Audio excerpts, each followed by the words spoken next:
Hey, you guys, hope you're well. I just wanted to take this opportunity and let you know about our amazing new business scalability scorecard. So have you ever wondered if you're an entrepreneur, you're a business owner, and you want to grow and scale the business, but not sure how, and you're looking for some advice and you're looking for some strategies about how you could effectively grow and scale your business? Well, this is your opportunity. We have actually created an amazing business scalability scorecard. It'll take you around 7 to 8 minutes. And at the end of that, it will actually create a report of all of the things that you're doing particularly well in and the things that you need to make improvements to your business. And it's a great tool and a great asset for your business. To get free access to that, go to bit.ly/business-scalability-scorecard. Go there, go now. Take care, see you soon. This is the Game Changers Experience. Deep dive conversations with leading business disruptors, Olympic athletes, celebrities, entrepreneurs, and influencers from around the world. This show will teach you insights about the winning principles in mindset, productivity, marketing, branding, entrepreneurship, business strategy, and more. Hosted by Productivity Authority, business strategist, former elite athlete, author, and public speaker, Adam Strong. Hello, everybody, and welcome to the Game Changers Experience with myself, Adam Strong, here for another fun-packed show with myself and a really good friend of mine, actually. We're turning into really good friends, actually, and her name is Juli, and Juli is the founder Peer Performance Solutions, is based in Minnesota, and she specializes in enhancing individual and organizational performance, which I'm a big fan of, by the way. She also does a lot of stuff in organizational leadership consulting. She's also written a book which is called Five Senses for Success, which is all around the strategies in order to thrive in a particular area.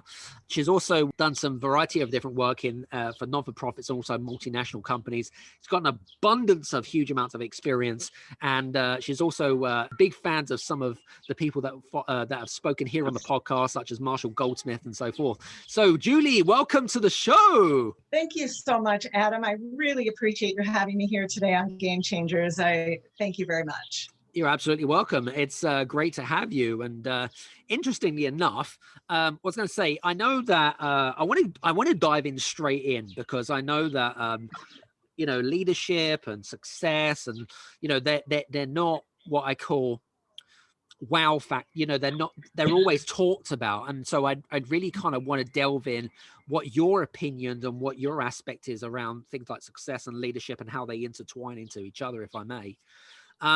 Sure. I wanted to ask you a question because my first question, I suppose, in a way, is you've written a book called Five Senses. Now, tell us a little bit about that. What is the concept behind Five Senses? What do you mean by Five Senses? What is a sense in and how does it apply to what you do? Yeah, I'd be happy to get into that. First, I want to just talk a little bit about how I view leadership and success, if I might. Absolutely. Success is very individualized. It's very customized to a specific person, and it is based on their own individual aims, what they want in life. So that I think that each person has to aim for what is their own success.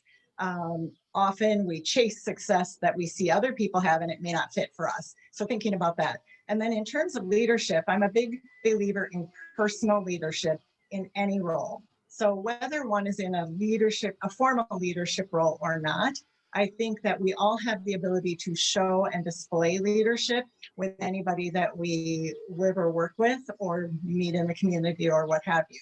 So I think of success and leadership that way. Now, moving into the Five Senses for Success, my book, what that is I took the 5 traditional or original senses of see, hear, touch, taste, and smell. And I've shifted them into what I view as deeper, more meaningful senses of observe, listen, feel, engage, and appreciate.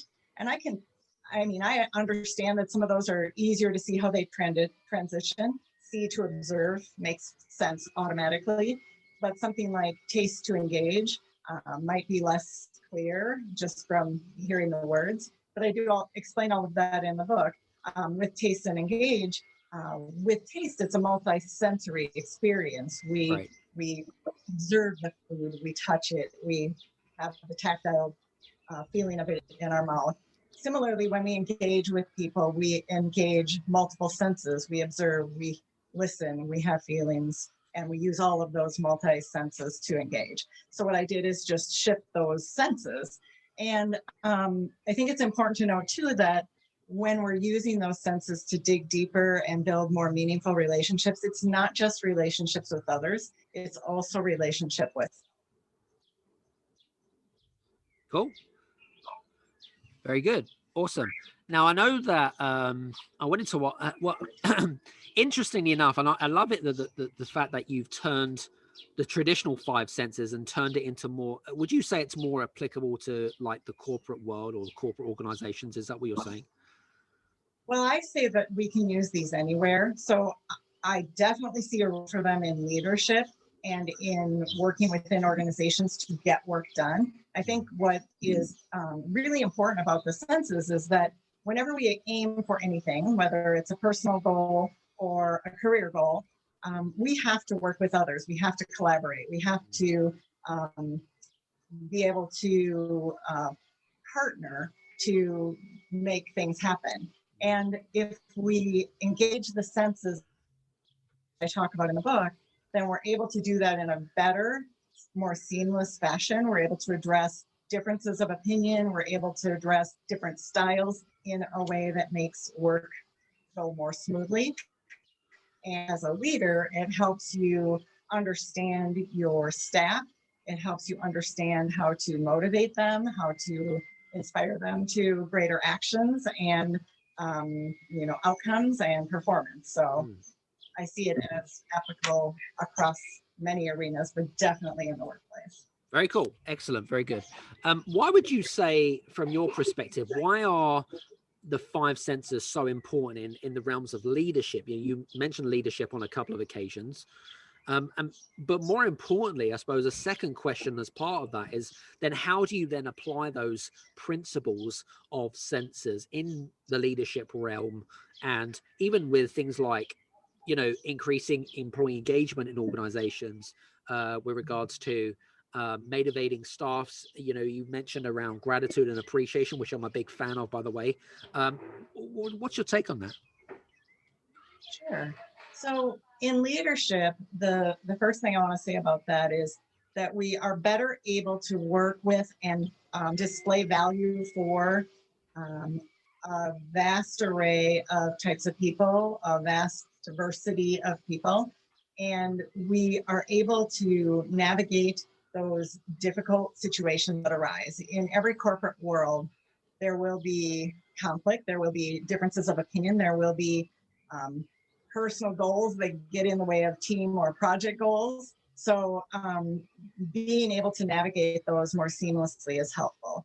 So if when I'm working with leaders, often one of their biggest barriers is holding people accountable in their organization, the people that report to them. It is like a huge stumbling block for many leaders that I work with. And so in employing the five senses, we're able to help them build relationships in a different way, listen deeper, be present more. I think too often leaders are, and all of us in any kind of conversation, but specific to leaders are thinking about the many pressures on them to make sure they're reaching departmental or divisional or whatever it is goals. And then how can they inspire the staff below them to help fulfill on those? And the pressure gets in the way of trying to build those relationships. So trying to get them to pause, do some self-reflecting, and then some different approaches to the way that they work with their staff. For instance, if we think of listening, which I think is a really, really key sense from my book, one of the things that we aren't always as humans when we're in conversation, whether it's one-on-one conversation, leader to staff, or it's a team group conversation, we aren't always present with the listening. So being present first and foremost. So not thinking about our grocery list or our sick child or whatever it may be, but that being present. And then one of the challenges is that when we start to feel our insides disagree, and I think we can feel that anywhere in our body, but we feel it in our body. And when we start to feel that, sometimes we shut down our listening a little bit and we start thinking about how we're going to reply instead of really hearing and taking the time to understand this perspective. So I went through training with Judith Glazier when she was still alive. She has a book, Conversational Intelligence. And one of the key things I took out of that training was ask a question you do not know the answer to. Because when you do that, you open up avenues you haven't explored. You open up the opportunity to build trust. So trust is kind of interesting because it actually shows up physically in our body. So when we start to ask questions, dig deeper, try to learn that other person's perspective, we actually create changes in the brain. And when we work to co-create like that, where there's an exchange of ideas, the brain will actually the brains of the people involved will start to mirror each other. So they've seen this in functional MRIs, and you can actually see that they start to look similar as being built.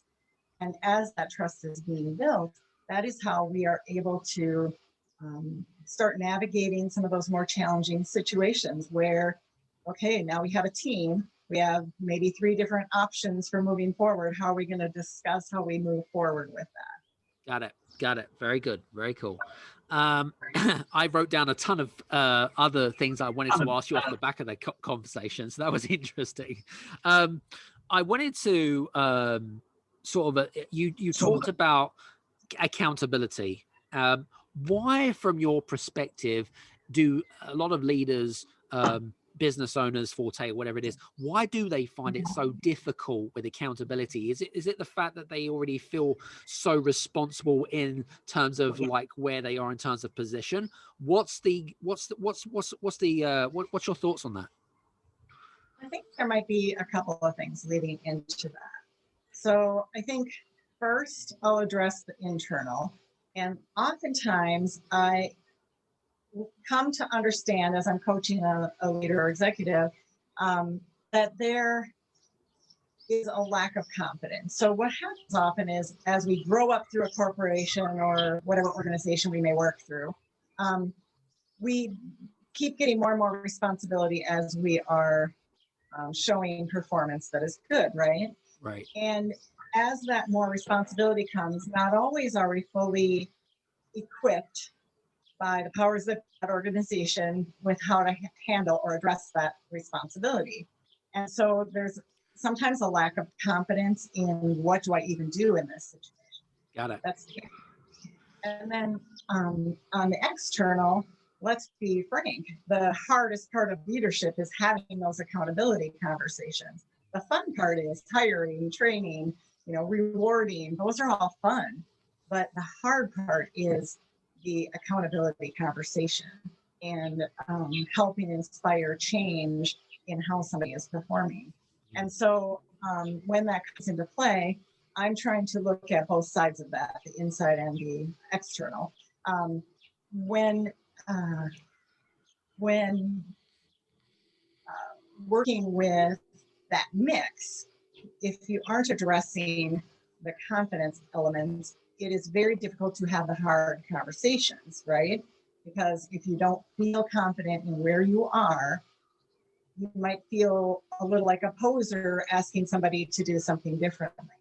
And if you aren't feeling like you have the skills to have those challenging conversations, when likely conflict is going to have, most often employees that are having, an accountability conversation coming their way, they aren't saying, welcome, come on in. I'd be happy to have that conversation. They're a little bit defensive and combative, and often, not always. And so if you don't feel like you have the skills to navigate that conversation in a way that will help both the leader and the employee, then that can come into play as well. So not only that, but I work with them to give them the specific kind of phraseology and things that you can use to help them. And I always like to come at it with the idea of, if somebody is not performing in a role, it's probably because that role is not the right fit for them. True. So how can I help them when I've been a leader in organizations? How can I help them to find what is right, to alter this as may be needed as much as possible within the organization construct, and help them succeed the way they really want to, inside of them succeed. So Very cool. I always come at it with that framework. Very cool. Very good.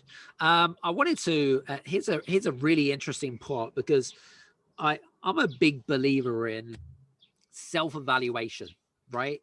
What is it that I can do to be a better leader? What is it that I can do to be a better person? What is it that I can do?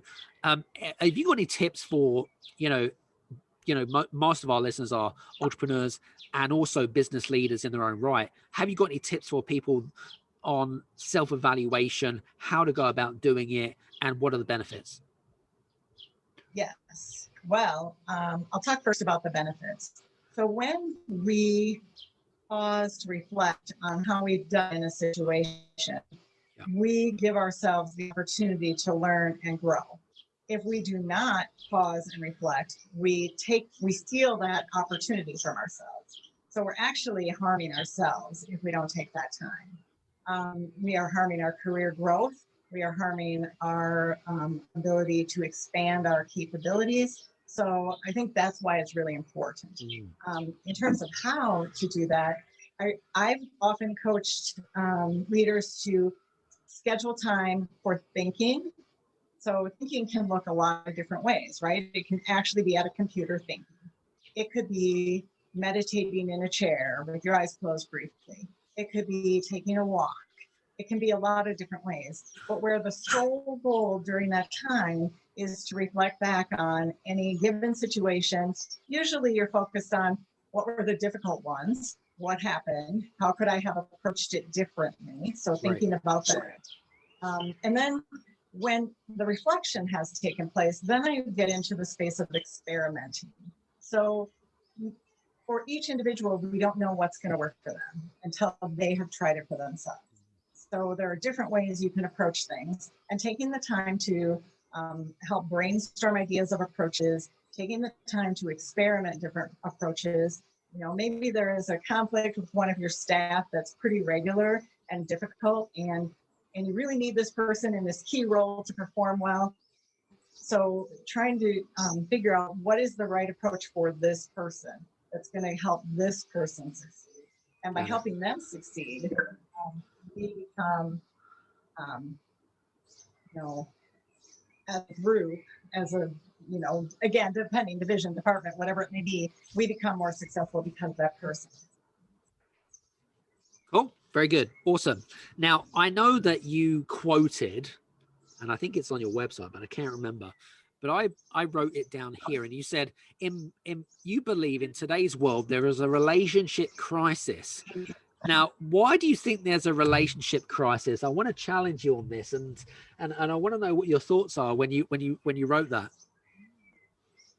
So I observe, using one of my words, I observe that in society, I live in the US, but it expands a lot of places across the globe, that too often are leaders in society, and that can be governmental leaders, that can be corporate leaders, that can be leaders in nonprofit realms, whatever those leaders are, aren't displaying what I would think of as good leadership and relationships, because they are shutting down conversations, and ideas and innovation. I mean, all of these things we want to happen to continue to grow in society, in work, whatever it may be, that shut things down. There's a lot of really horrible rhetoric that occurs in the news, in social media, in discourse between, say, political figures or leaders in organizations. And I think that is why I say there's a leadership crisis. I think that too often we move to what I call violent ways of interacting. And that doesn't mean you're necessarily hitting or doing something physical. We can be violent with our words too. Sure. And so I think that is where I'm saying there's a relationship. Interesting. I mean, that, just being in the digital world, I mean, that can mean so many different things for so many different people, especially in the world of leadership, by the way. Interestingly enough. Yeah, good thoughts. Now, you're a big advocate of, we talked about this before, about building relationships. You mentioned the word relationships on a number of occasions. Now, I know that a lot of our listeners are interested in is, they want to grow their business, or they want to, they want to be a better leader. They want to see improvements. They want to move forwards, right? That's essentially what they want. But in order to do that, they've got to build deep connection to do that, right? That's kind of one of the fundamental building blocks. From when you work with clients, especially with your clients, and you see an opportunity where you feel like that particular person really needs to become more human, right? And they really need to build these deep connections with their employee, their team, and so forth. What are some of the how do you go about helping them to build that deep connection? What is the process behind that? Well, first, I need to work with them to help them understand why it's important. And I don't do that by saying, this is important because. I tend to ask a lot of questions. So if they're describing a situation, I'll ask more to fully understand the situation. And then I'll ask things like, what would have happened if you had approached it this way? Or what could you have done differently? What different way could you have said that? I try to just ask some questions about the ways that they are talking about whatever is top of mind for them. And then as we move forward, when they start, what I see happen is they start to incorporate some of these ideas that we talk about.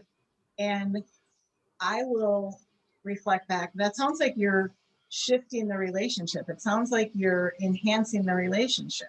And so I kind of just embed the thought in our conversations as we're working forward. Cool. Very good. In terms of, I mean, I wanted to kind of stay on the whole kind of connection thing.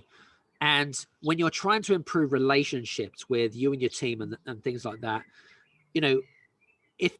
if there is a lead, if there's a leader, especially some of our leaders, we all need to make improvements, whether it be through listening skills, whether it be to be more open, or whatever it might be.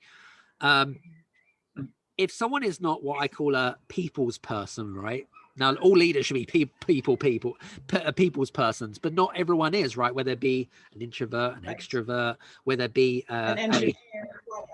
Yes. Exactly, right? So from your perspective, like, I know that, especially if we look at, say, personality traits, which might be kind of your reds, which are more kind of domineering, sort of controlling type, where you might get sort of the greens, a green type of personality, which might be kind of more, I suppose, nurturing type of people. How does each, say, individual leaders in particular, what's your thoughts about, the first stages of, if people aren't those that type of people that like to, or the types of leaders that aren't what they call people's person, what tips and strategies do you have for those types of leaders? Well, so again, I go back to the approach that I was talking about, where I'm really asking them questions, and they can include things like, okay, I heard you approach this situation this way, maybe a hard, abrupt, stern, controlling, whatever kind of way. What did you observe as the reaction from the team? Good question. I ask these kinds of questions, and then they probably don't know at that time. And then I'll say something like, what if next time you're having a conversation like that, you pay attention to how they're reacting and see what happens? And then it's kind of a process, right? And then they come back with some observations. And then what if you approached it in a different manner? What are some other manners that you want to approach it in? And so I'm not giving them, I could say, if you did it this way, I could do that. But I try to get them to realize their own knowledge, because they already know. And so I'm really there to help them surface it, understand it, and then use it to act and behave in a different way. I understand. So I could say, all the things I said in my book: observe, feel, not in a way, feel. It's like, don't shut your feelings down. Don't let them run over other people. There's a balance there. Listen more deeply. Listen to understand their perspectives. Don't shut down the listening until people have had everything to say that they want to say. I do mediations. I'm a qualified neutral for the state of Minnesota. And one of our tactics in going into mediation as a mediator is after introduction of how the process will work, our first thing is for either side to have uninterrupted time, where they get to tell their story, their side of things, what is important to them. And often in a mediation situation, it is the first time the other party has actually fully heard them. So it's taking the time to pause and really those things that I talk about in the book. But when I'm coaching, I'm not just saying, here, read the book. I'm trying to help them understand how it impacts them, how they can work within that frame. It's interesting because it's the same with any form of coaching and mentoring. It's rather than sort of saying, this is what you need to do, is to really kind of facilitate or give them some direction for them to then realize these aha moments. Does that make sense? And then it becomes more cemented in your subconscious mind, if that makes sense. Right, it does. And often they know. And if they truly are stumbling on a situation, then I say, can we brainstorm some ideas together? Yeah. And then we both bring ideas to the table. And then I say, what seems to be a fit for you? So, it's that helping them surface their own knowledge, their own abilities to figure this out, because they can. Cool. Very good. Now, in your now, how does your not just 5 senses, but your book methodology, which is essentially the 5 senses which you're talking about, how does that compare to some of the other principles of success that might be out there? How does it compare to what's out there in the market with regards to in the world of leadership and being a better leader, and also sort of being a bit better person? How does it compare to other methodologies? Yeah, I mean, there are different books that talk about the steps to being more successful or being a better leader. There are books that tout specific principles like love or what have you. I really think this is unique in that it is very relational focused, but relational elements are critical to our success. Yeah. So these are so important in how we lead, in how we live, in how we learn, in how we impact this world and what we contribute. Very cool. The other thing I wrote down here actually as well, which I suppose is, again, more around the world of leadership as well, which is all around ego, right? and I have a lot of these conversations, Julie, in Clubhouse, right? And the fact that one of the things that I really detest and hate so much is when you get a business leader or someone that puts their own agenda on somebody else. Does that make sense? It does. Any tips for those egotistical leaders of how to be a better person? Yeah, so I think that we have to separate a couple things. So ego, for the sake of ego, is one thing. And being able to lead a charge of some sort, whether it's a division or a specific project or whatever it may be, there is a little bit of ego in that, a little bit.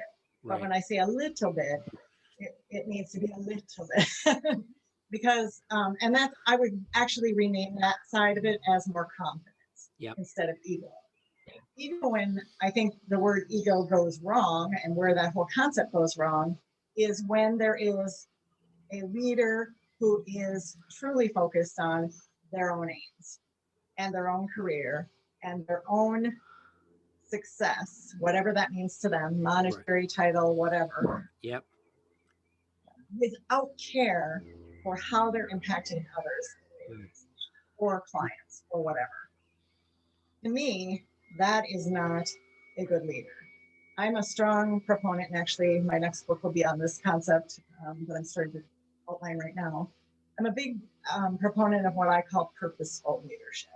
Purposeful leadership to me is both intentional, which purposeful can be, but also filled with purpose. And part of that purpose is how do we positively contribute to the world?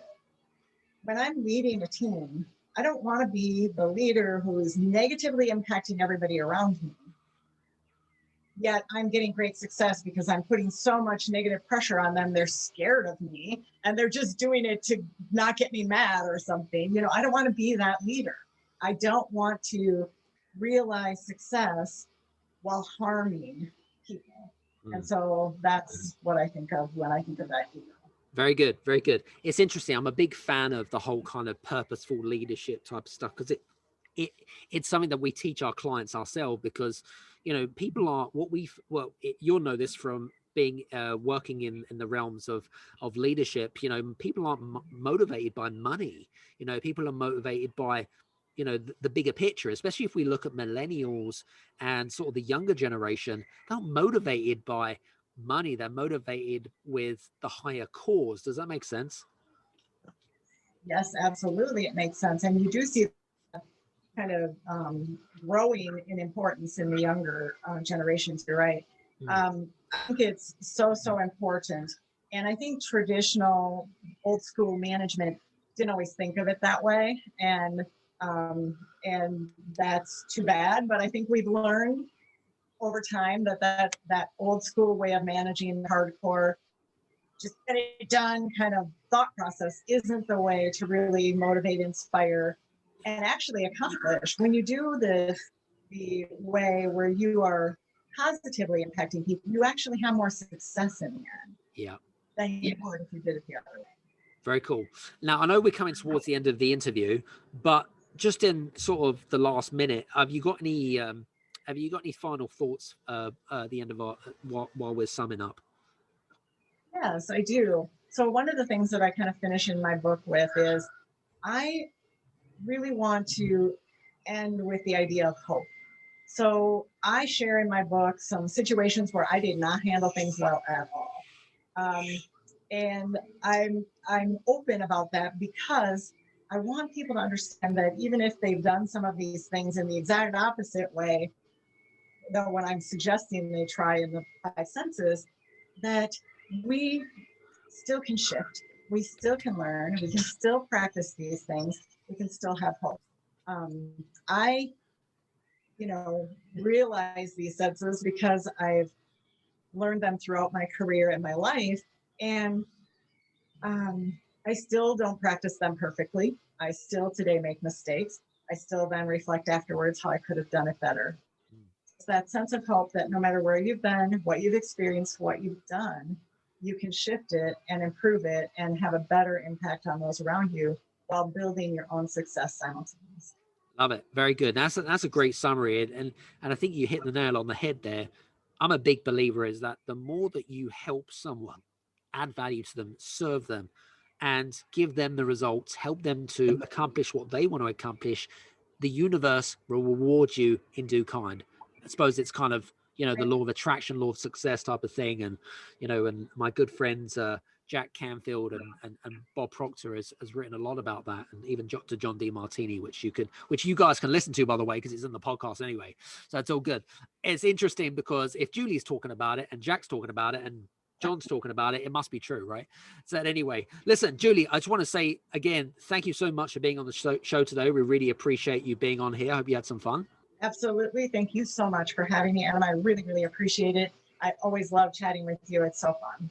Very cool. And guys, if you have any questions or you'd like to reach out to Juli Geske-Peer, then do me a favor, click on some of the links below. You can click on her social media links below and just reach out to her. And when you do reach out to her, do mention the podcast, because then she'll know, oh, okay, well, I'll put 2 and 2 together, and then she'll know exactly where you come from. So without further ado, hope you've enjoyed today's show. And from me and Juli, we'll see you back in and again on the next Game Changers Experience. Take care. And see you soon. Hey, you guys, I just want to say thank you so much for listening in to this episode of the Game Changers Experience. I hope that you got some amazing value, some great insights, and golden nuggets that you can implement into your business straight away. I would really, really appreciate it if you could leave a 5-star review on the button below. Have a fantastic day, and we'll see you on the next episode. Take care.